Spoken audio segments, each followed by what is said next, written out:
आदाब, नमस्कार। मैं शाहिद उमर, स्वागत है आप सभी का सियासत टीवी के हिंदी समाचार में। आइए देखते हैं सबसे पहले हेडलाइंस। अमेरिका में अडानी के खिलाफ वारंट जारी होने के बाद राहुल गांधी का हमला, बोले जांच होगी तो कड़ी मोदी से जुड़ेगी। क्या देवेंद्र फडणवीस फिर बनेंगे मुख्यमंत्री? बम्पर वोटिंग के बाद आरएसएस चीफ मोहन भागवत से की मुलाकात। एग्जिट पोल के आंकड़ों के बाद संजय राउत का एमवीए की सीट को लेकर बड़ा दावा। आपने की 11 उम्मीदवारों की लिस्ट जारी, 6 दल बदलू हारे हुए नेता को भी टिकट। शिवपाल सिंह यादव बोले बीजेपी गलत परंपराएं चला रही, जिसकी वजह से लोकतंत्र को है खतरा। न्यूजीलैंड में क्यों सड़क पर उतरे 35,000 लोग? बिल का कर रहे हैं जमकर विरोध प्रदर्शन। अब खबर विस्तार से। कांग्रेस सांसद राहुल गांधी ने गौतम अडानी को लेकर बड़ा बयान दिया है। उन्होंने कहा कि अडानी ने 2000 करोड़ का घोटाला किया और उन्हें गिरफ्तार किया जाना चाहिए, मगर देश के प्रधानमंत्री नरेंद्र मोदी अडानी को बचा रहे हैं। राहुल गांधी ने कहा कि पीएम मोदी गौतम अडानी का सपोर्ट करते हैं। घोटाले के बावजूद उनके खिलाफ कोई एक्शन नहीं लिया जा रहा है और न ही लिया जाएगा। राहुल गांधी ने आगे कहा कि हम जानते हैं कि उनकी गिरफ्तारी नहीं होगी क्योंकि पीएम मोदी पीछे खड़े हैं। राहुल गांधी ने अडानी मामले में जेपीसी की मांग की है। 2-3 दिन पहले एक प्रेस कॉन्फ्रेंस में बिल्कुल साफ कहा है, जहां भी करप्शन है वहां पे इन्वेस्टिगेशन होनी चाहिए, मगर इन्वेस्टिगेशन अडानी जी से शुरू होगी और जब तक अडानी जी अरेस्ट नहीं होंगे तब तक क्रेडिबल बात नहीं बनेगी। तो शुरुआत वहां से है, अडानी जी को अरेस्ट कीजिए, उनका इंटेरोगेशन कीजिए और फिर जो भी इसमें इन्वॉल्व है पकड़िए। और एंड में मैं आपको बता रहा हूं, नरेंद्र मोदी जी का नाम निकलेगा, क्योंकि बीजेपी की पूरी फंडिंग, पूरा फंडिंग स्ट्रक्चर इस व्यक्ति के हाथ में है। इसीलिए प्रधानमंत्री चाहे भी कुछ नहीं कर सकते हैं। एक प्रकार से अडानी जी ने हिंदुस्तान को हाईजैक कर लिया है। हिंदुस्तान अडानी जी के ग्रिप में है, इसलिए हिंदुस्तान के एयरपोर्ट्स, पोर्ट्स, डिफेंस इंडस्ट्री, ये पार्टनरशिप है। एक तरफ नरेंद्र मोदी जी और एक तरफ अडानी जी। और मैं आपको यहां कह रहा हूं कि नरेंद्र मोदी जी अडानी को अरेस्ट नहीं कर सकते हैं। कैपेबिलिटी नहीं है हिंदुस्तान के प्रधानमंत्री की कि वो अडानी जी को अरेस्ट करें, क्योंकि जिस दिन उन्होंने अडानी जी को अरेस्ट किया उस दिन वो भी जाएंगे। महाराष्ट्र विधानसभा चुनाव के नतीजे बेशक 23 नवंबर को आएंगे, लेकिन राज्य में सियासी हलचल अभी से तेज हो गई है।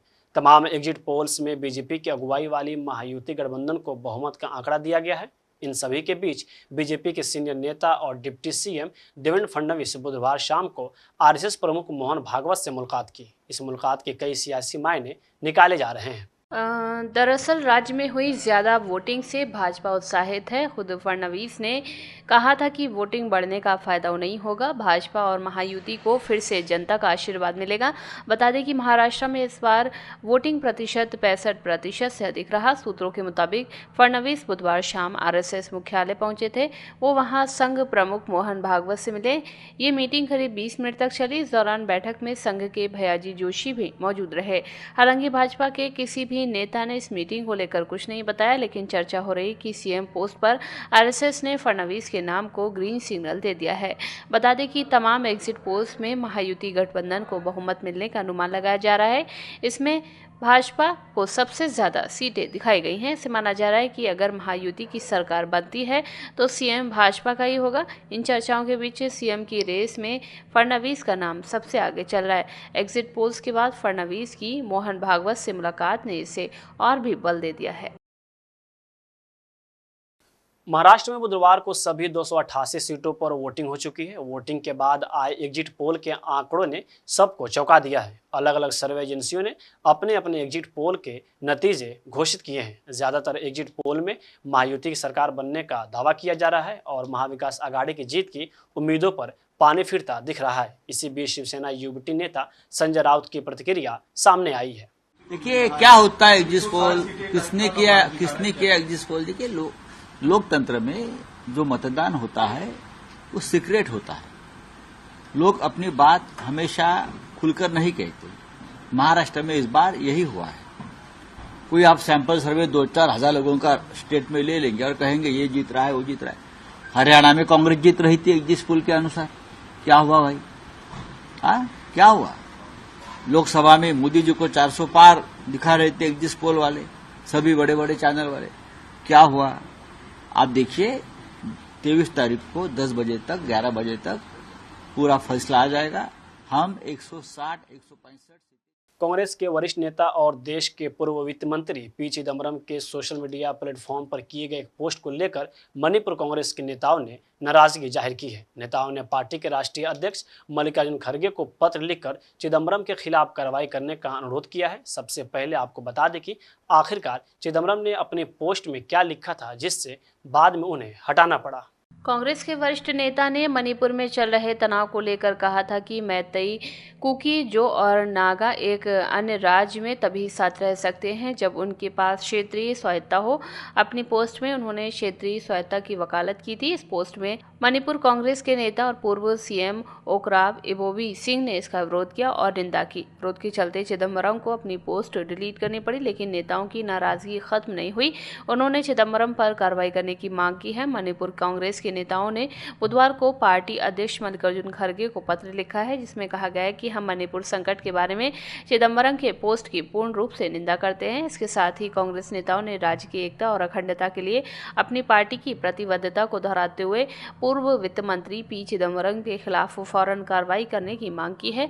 पत्र में कहा गया है कि राज्य में बढ़ते तनाव, सार्वजनिक दुख और राजनीतिक संवेदनशीलता के मौजूदा हालात को देखते हुए कांग्रेस के वरिष्ठ नेता की भाषा और भावनाएं बेहद अनुचित थी। मंगलवार को राज्य कांग्रेस द्वारा बुलाई गई एक बैठक के बाद पार्टी अध्यक्ष मल्लिकार्जुन खड़गे को पत्र भेजा गया है। इसमें कांग्रेस विधानमंडल सदस्यों, कांग्रेस कार्य समिति के सदस्य और पार्टी के पूर्व प्रदेश अध्यक्षों सहित अन्य लोगों ने हिस्सा लिया। एनसीपी एससीपी सांसद सुप्रिया सुले और कांग्रेस नेता नाना पटोले पर लगे आरोप पर शिवसेना यूबीटी नेता आनंद दुबे ने कहा, महाराष्ट्र के 90% लोगों को ये पता नहीं है कि बिटकॉइन क्या है। सुप्रिया सुले का कहना है कि उन्होंने खुद कभी बिटकॉइन को नहीं समझा है, वे दोनों कभी इस मामले को जानते ही नहीं है। महाराष्ट्र की जनता विकास पर बात करती है, किसान और नौजवान पर बात करती है। लोगों को अपने रोजमर्रा के जीवन में जिन मुसीबतों का सामना करना पड़ रहा है, उससे वो निजात पाना चाहते हैं। भाजपा के खिलाफ बहुत मत पड़ रहे हैं। यह बिटकॉइन नहीं चलेगा, बल्कि विनोद तावड़े का पैसा बांटने का कार्यक्रम चल रहा है। देखिए, महाराष्ट्र के 90% लोगों को ये पता ही नहीं कि बिटकॉइन होता क्या है। सुप्रिया सुले जी कह रहे हैं कि मैंने स्वयं कभी बिटकॉइन के बारे में कुछ नहीं समझा है, ये मेरी आवाज नहीं है। नाना पटोले जी की आवाज तो कोई साउथ इंडियन की लैंग्वेज में कोई व्यक्ति बोल रहा है। वो दोनों ही कह रहे हैं कि हमारी आवाज ही नहीं है, हम कभी इस मामले को जानते ही नहीं। फिर भी अगर आप आरोप लगाते हैं, आपको लगता है कि आखिरी कुछ घंटों में आपको मतदान मिल जाएंगे, वोट मिल जाएगा, तो महाराष्ट्र की जनता विकास पर बात करती, महाराष्ट्र की जनता किसान नौजवान पे बात करती, माताओं बहनों की सुरक्षा पे बात करती है। महाराष्ट्र की 99% से ज्यादा जनता ये सरोकार नहीं रखती कि क्या है बिटकॉइन, ये क्या होता है, क्योंकि लोगों को अपने रोजमर्रा के जीवन में जो मुसीबतों का सामना करना पड़ रहा है ना, लोग उससे निजात पाना चाहते हैं। ये बिटकॉइन वगैरह में ध्यान नहीं है, बल्कि विनोद तावड़े जी के जो पैसे बांटे जा रहे थे उसको करोड़ों लोगों ने देखा है और हमें लगता है कि उसका भी बहुत बड़ा असर महाराष्ट्र की जनता मतदान के दिन दिखा रही है। और बहुत बीजेपी के एंटी बहुत ज्यादा वोट पड़ रहा है, बीजेपी के खिलाफ बहुत वोट पड़ रहा है, इनके भ्रष्टाचार और तानाशाही रवैये के खिलाफ बहुत वोट पड़ रहा है। तो बिटकॉइन यहां नहीं चलेगा, यहां विनोद तावड़े का जो पैसा बांटने का कार्यक्रम है वो चल रहा है। दिल्ली सीएम आवास के निर्माण में लापरवाही और आप सरकार में भ्रष्टाचार के विरोध में प्रदर्शन के लिए भारतीय जनता पार्टी के नेता और कार्यकर्ता एक बार फिर सड़क पर उतर आए हैं। बीजेपी प्रदेश अध्यक्ष वीरेंद्र सचदेवा, विधानसभा में प्रतिपक्ष के नेता विजेंद्र गुप्ता, बीजेपी सांसद, एमसीडी के नेता और पार्षद सहित भारी संख्या में पार्टी के कार्यकर्ता इस प्रदर्शन में शामिल हुए। जो शीश महल का इशू है उस पे प्रोटेस्ट करने के लिए इकट्ठा हुए हैं और मैंने जब अपनी चिट्ठी लिखी अरविंद जी को तो उसमें ये साफ साफ लिखा कि शीश महल का जिस प्रकार से जो कंट्रोवर्सी क्रिएट हुई है ये वाकई में अनफॉर्चुनेट है और कहीं न कहीं जो हमारे कोर प्रिंसिपल्स हैं आम आदमी पार्टी के उसके साथ कॉम्प्रोमाइज होने का जीता जाता एग्जाम्पल है। जी सर, एक पीएसी की मीटिंग भी आज चल रही है अरविंद केजरीवाल के घर में, सारे नेता जो लीडर हैं उनके घर पहुंच चुके हैं और हो सकता है कि वो आज एक फर्स्ट लिस्ट जो होती है वो जारी कर दें। इतनी जल्दी लिस्ट अनाउंस करना, अभी तो डेट भी अनाउंस नहीं हुई, कैसे देखते हैं आप उनकी रणनीति को? वो तो उनका प्रेरोगेटिव है, अगर वो सीट अनाउंस पहले करना चाहते हैं तो वो उनका निर्णय है, उसमें मेरा कुछ कहना जो है नहीं बनता। अभी तक का जो हिसाब किताब रहा है उसको कैसे देखते हैं आप? इलेक्शन आने वाले इलेक्शन में किस तरह की जोरदार तैयारियां देख रहे हैं बीजेपी की तरफ से? नहीं, मैं सुन नहीं पाया। सर, अभी तक की जो सिचुएशन बनी हुई है, जिस तरह से तैयारियां चल रही हैं, उसको कैसे देखते हैं कि क्या होने वाला इलेक्शन में? आई थिंक दिल्ली में बीजेपी इस बार सरकार बनाएगी। दिल्ली वासी जो है, जो जनता है, वो इस बार जिस प्रकार से दिल्ली में काम नहीं हुए उससे कहीं ना कहीं परेशान है। चाहे वो सीवर ओवरफ्लो हो रहे हैं, चाहे पीने का पानी नहीं पहुंच रहा है, चाहे सड़कें टूटी हुई हैं। मुझे पूरा यकीन है इस बार दिल्ली वासी जो हैं वो बीजेपी को जिताएंगे और नरेंद्र मोदी जी को दिल्ली की चाबी देंगे। दिल्ली में विधानसभा चुनाव से पहले कील काटे दुरुस्त करने में जुटी आम आदमी पार्टी ने 11 उम्मीदवारों के नाम का ऐलान कर दिया है। उम्मीदवारों की घोषणा उन सीटों पर की गई है जहां आप एंटी इनकम्बेंसी से जूझ रही थी। अधिकांश सीटों पर पार्टी ने बाहर से आए उम्मीदवारों को टिकट दिया है। सूत्रों के मुताबिक पार्टी ने हाल ही में एक सर्वे कराया था। इस सर्वे में जिन उम्मीदवारों के खिलाफ क्षेत्र में नाराजगी की बात सामने आई, वहां पार्टी ने नए उम्मीदवारों का ऐलान किया। दिल्ली में विधानसभा चुनाव की तैयारियों को तेज करते हुए आम आदमी पार्टी ने आज दिल्ली विधानसभा चुनाव के लिए अपने पहले 11 उम्मीदवारों की लिस्ट जारी की है। सुबह से आम आदमी पार्टी के राष्ट्रीय संयोजक अरविंद केजरीवाल जी की अध्यक्षता में आम आदमी पार्टी की पॉलिटिकल अफेयर कमेटी पीएसी की बैठक हुई, जिसमें 11 उम्मीदवारों के नाम को फाइनल किया गया। जिन 11 उम्मीदवारों के नाम फाइनल किए गए उसमें ज्यादातर वो सीटें हैं जहां पर अभी आम आदमी पार्टी के विधायक नहीं है।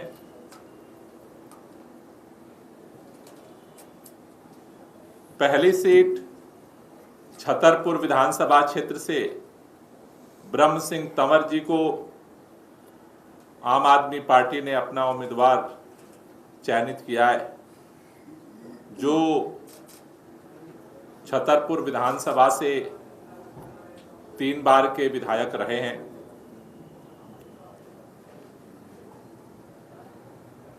बदरपुर विधानसभा क्षेत्र से 2 बार के विधायक रहे राम सिंह नेताजी को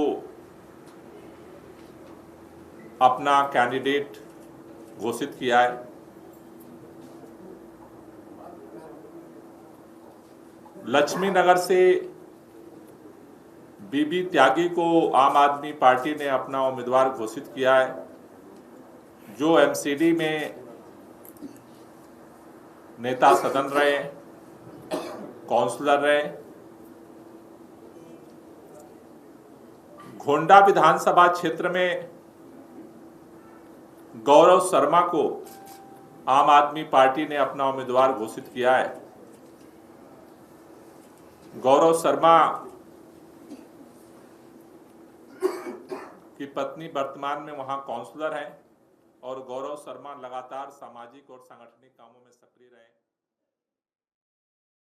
कांग्रेस नेता उदित राज का कहना है कि कल मतदाताओं को करहल विधानसभा क्षेत्र में वोट डालने की अनुमति नहीं दी गई। वे केवल ईवीएम में हेराफेर और दुरुपयोग के जरिए चुनाव जीत सकते हैं। लोगों को उन्हें सबक सिखाना चाहिए। उन्होंने सरकार भंग की, फिर विधायक खरीदे और महाराष्ट्र में नई सरकार बनाई। वे गुजरात को सब कुछ दे रहे हैं। उन्होंने झारखंड में भी आदिवासियों के साथ गलत किया।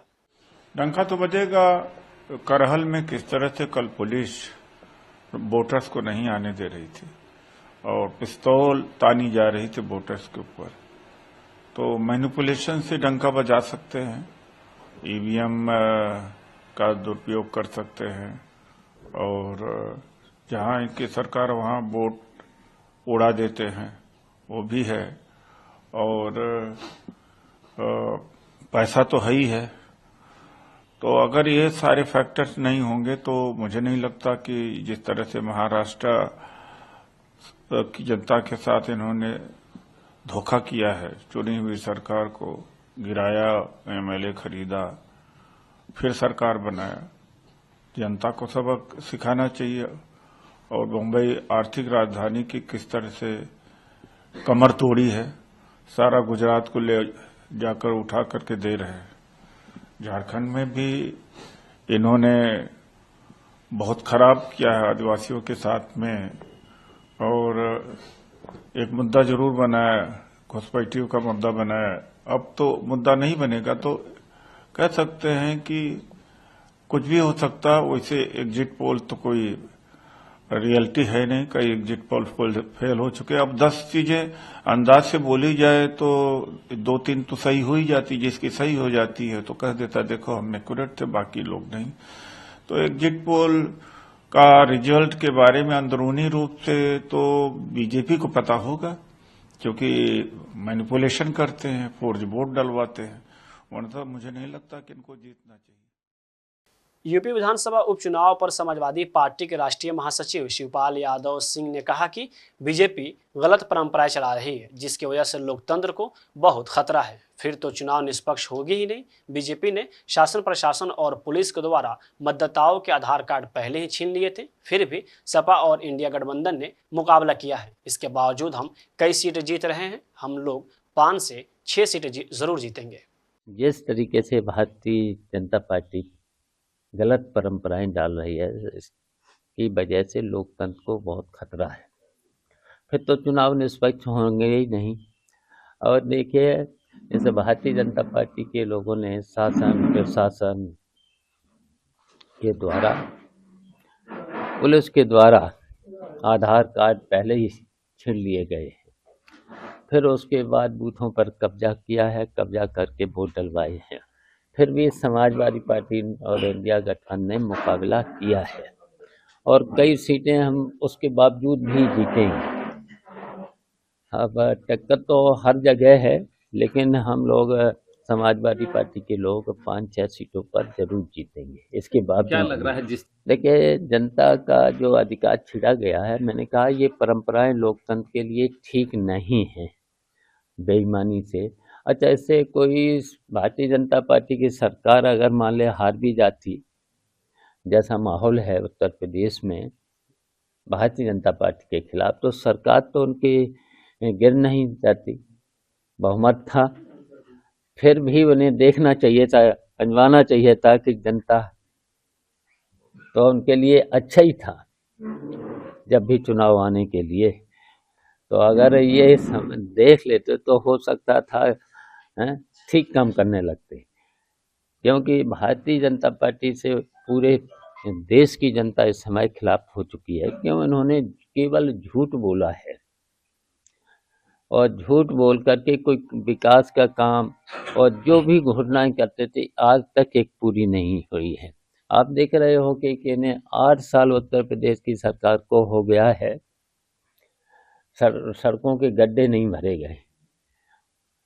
और हम लोगों के समय की सड़कें थी, आज भी उस पर गड्ढे नहीं हैं। देख ले नैनीताल रोड, ये हमारे समय में बनी थी, मैं नहीं बनवाई।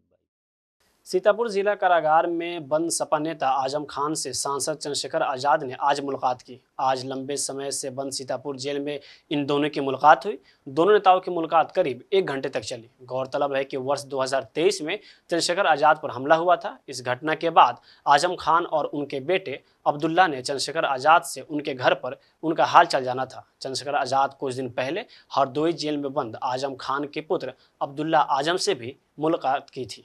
कि आजम खान साहब से आपकी मुलाकात हुई, क्या लगा उनसे? बहुत काफी महीनों से मरने में बड़ी स्थिति खराब है, क्या कहेंगे? देखिए, वो फांसी घर में है। आईडी मतलब नहीं देना चाहिए। मुझे उनको लेके जो है दुख है, तकलीफ है। मैं बस उनको ये बताने के लिए यहाँ आया हूँ, उनके मेरे पारिवारिक रिश्ते हैं, वो मेरे बड़े भी हैं, कि सड़क से लेके संसद तक हम उनकी लड़ाई को लड़ेंगे, अकेला नहीं छोड़ेंगे। चंद्रशेखर आजाद दुख में, तकलीफ में किसी का हाथ नहीं छोड़ता है। जिसने मेरे लिए एक दिन भी कुछ किया है, मैं उस कर्ज को उतारूंगा। उन्होंने मेरा पूरे समय में साथ दिया है। जब मुझे गोली लगी मेरे पास गए। आज वो परेशानी में है, तकलीफ में है, उनकी तबीयत भी अच्छी नहीं है।